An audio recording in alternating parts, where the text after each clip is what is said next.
The word that Isaiah the son of Amoz saw concerning Judah and Jerusalem. Now it shall come to pass in the latter days that the mountain of the Lord's house shall be established on top of the mountains, and shall be exalted above the hills, and all nations shall flow to it. Many people shall come and say, Come and let us go up to the mountains of the Lord, to the house of the God of Jacob.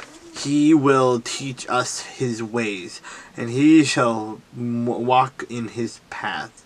And for all Zion shall go forth the law, and the word of the Lord shall from Jerusalem. He shall judge between the nations and rebuke many people. They shall beat their swords into the plowshares, and their spears into pruning hooks. Nation shall not lift up sword against nation, neither shall they learn war any more.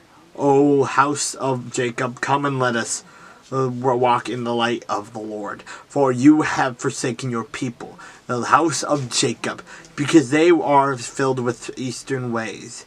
They are soothsayers, like the Philistines, and they are pleased with the children of foreigners.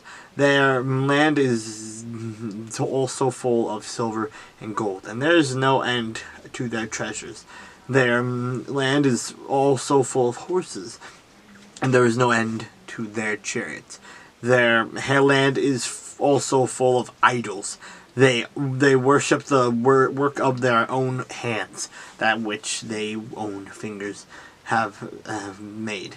People bow down, and each man humbles himself.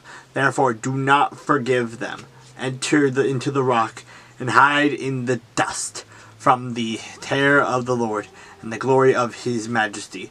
The lofty looks of men shall be humbled, and the haughtiness of men shall be bowed down. And the Lord alone shall be exalted in that day.